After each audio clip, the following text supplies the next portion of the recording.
Hi, it's Fias Taro. Hello, Virgo placements. This is your mid-June reading. So, messages, prediction, kung ano man yung mga importanteng mensahe nga ang kailangan mong marinig ang ating titingnan. Okay? So, again, kung may tanong po, mag-message. May tanong sa private reading, may tanong sa mga charms natin, mag-direct message po. Huwag sa comment section, baka masagot kayo ng hindi ko kilala. Ha, tapos sa akin kayo magsasabi ng, "Madam, ako po ay naganto, ganyan." Ay bahala kayo, wala akong magagawa. Okay? Tingnan ninyo kung legit ba yung page na inyong kausap. No, ang dami ko ng sinasabing ways para malaman ninyo. Para, hindi kayo maloko. No, number 1, dapat merong blue badge or yung check po, no, sa akin pong tabi ng pangalan ko.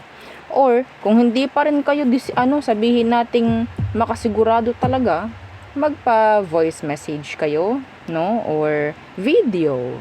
Mga ganyan. Pero hindi po ako open for calls, no? Kasi yes, meron din tayong mga nire-reading, baka mamaya magpa-video call kayo, nagre-reading ako, hindi ko sasagutin 'yan. Okay? So, Virgo. Let's see what is for you this mid-June. Anong meron? Virgo. Okay. Queen of Cups.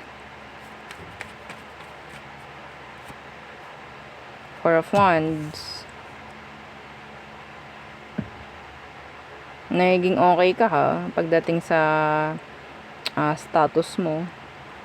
Okay? Merong mga nakaka-appreciate or pwedeng may mga taong makaka-appreciate sa mga ginagawa mo, trabaho mo, mga ganyang bagay. May mga tutulong, may mga makakaintindi sa'yo. Yung iba po dito may enter a long-term connection this mid-June. Okay? This could be relationship, regarding career, mga ganyang bagay. Long-term connection. This is good. What else? Virgos. Nine of Swords in reverse. Chariot in reverse.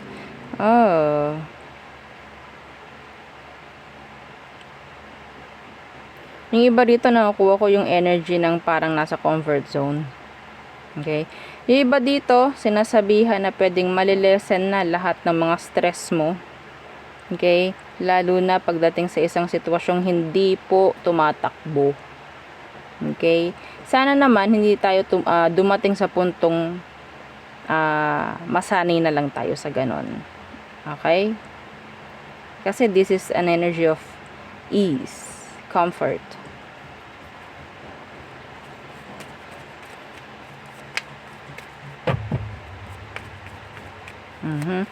So what else? Virgo. Temperance.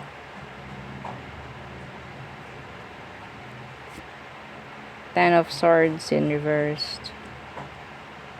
Why are you waiting sa isang energy na alam nyo naman na hindi naman magiging okay?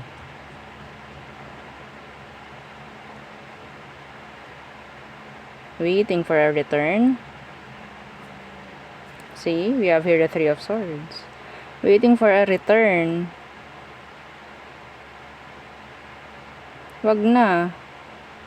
Okay? If you're waiting, meron ditong Sagittarius and then air sign, Gemini, Libra, Aqua. This is waiting. Wag na. Okay? Move forward. We have here the Seven of Swords. We have here the Ace of Pentacles. Move forward. Wag ka nang tumingin-tingin pa sa likodan mo. Wag ka nang mag what if or baka sakali kasi baka nahabol siya or what. Page of Swords, yeah. Nakatingin. Nag-i-stalk. There's this energy of somebody na sneaky, secretive, na pwedeng may hinihintay ito sa part mo, or may hinihintay ito sa'yo. I don't know kung ano. Yeah, the devil. I don't know. Pwedeng kung anong hinihintay nito is sabihin natin hindi maganda pagdating sa'yo. Some of them, they're wishing you bad luck. They're throwing you evil eye. So, may chance na makaka-apekto no, sa inyong mga energies, if ever. So, gamitin po ang mga evil eye protection hanggat maaari. Huwag ninyong katamarang isuot, no? Oo. So, pero dapat syempre alam yung legit yung evil eye protection nyo. Hindi sinabi nga, evil eye ganto ganyan. No. No. Okay. Wearing evil eye, kung saan man na-purchase, binili, whatsoever, gagana. No. For me, it's a no.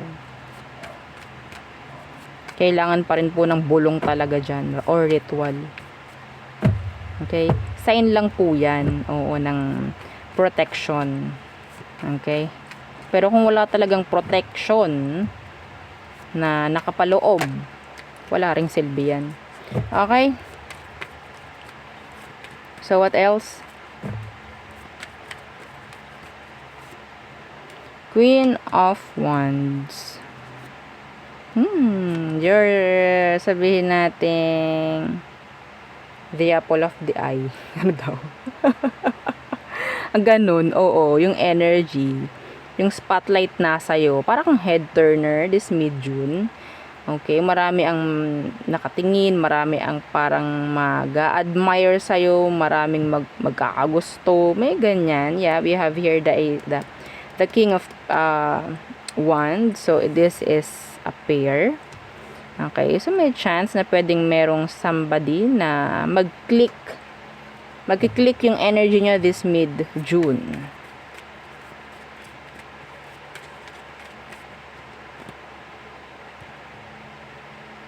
Yayakagin ka nito, lumabas. Yayakagin ka niyang lumabas. Pero yun po yung specific, hindi po para sa lahat, ha. Pero yung iba kong nabanggit, yun yung general. Pwede sa lahat. Seven of Wands in reversed. King of Cups in the reversed. Huwag niyong ipilit yung mga parang gustong-gusto ninyo. Huwag niyong ipipilit. Hayaan nyo na kusa. Kusa na mag-start, kusa na ibigay. Huwag nyo ipipilit. Kung ano man to, kahit ano man to, huwag nyo ipipilit. Lalo pong hindi ibibigay. Iwasan ninyo maging open or present always, no? Sa isang water sign or fire sign. Iwasan ninyo. May chance na pwede kayong andun yung word na abusado Okay? Six of Wands in reversed from 7 to 6. Six of Wands in the reversed. Masyadong maraming offers ako nakikita for you this mid-June. Kaliwat kanan, harap likod.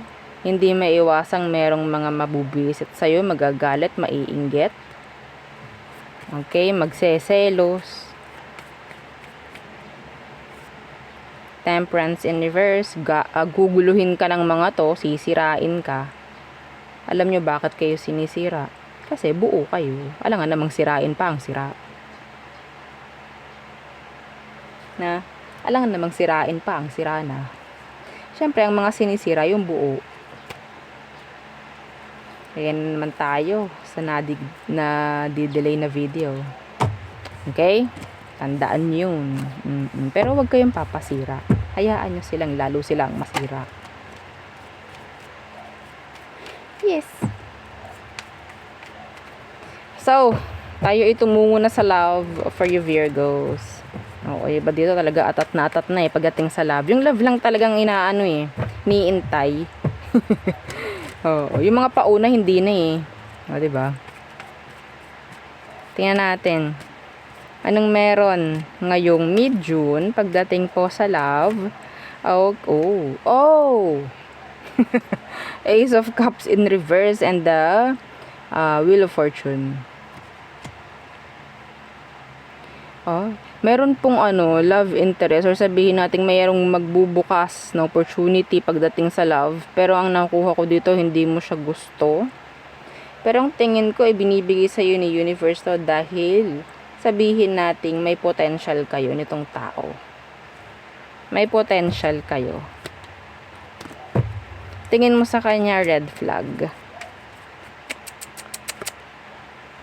Yeah, the Tower and the World in reverse. Why? Because some of you maybe hindi pa rin okay, hindi pa rin nakapagbigay ng forgiveness, hindi pa nakaka-move on or what.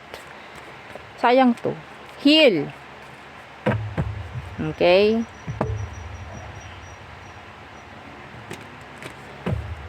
Hi. What else for you Virgo?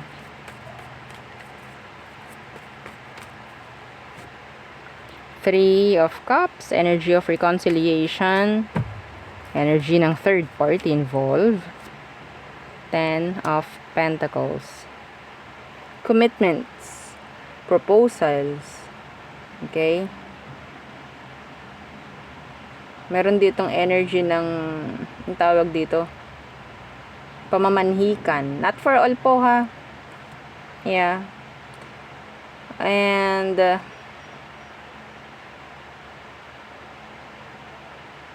avoid na lang din ng pagtatago kung sakali man third parties. Yeah. Avoid ninyong maging isang parte ng third party nga, no? Isang parte, oo. Wag na kayong sumali. May chance po na pwedeng merong mang-flirt sa'yo. Somebody na married na. Avoid nyo na lang. So, ano pang parating ngayong mid-June for you Virgo placements? I'm hearing quarrel. Yeah. Ace of Swords in reverse. This could be quarrel, hindi pag-uusap, issues, conflicts. Okay? Black. Secrets. Hindi transparent. Yeah. The Ace of Pentacles in the reverse. So, may chance po, no, ng miss opportunity dito. Okay? I think there's two energy here na pwedeng pumasok, no, ngayong mid-June. And, I don't know kung igagrab mo to, some of you i-reject mo. Dalawa. Why? Madam, kasi gusto ko ng peace of mind muna.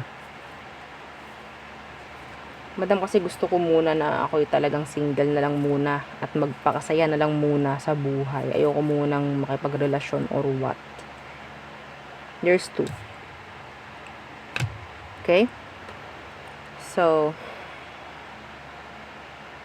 a missed opportunity with an earth sign or Aquarius, could be air sign, Gemini, Libra, Aqua. May aalis, may magbe-break this mid-June.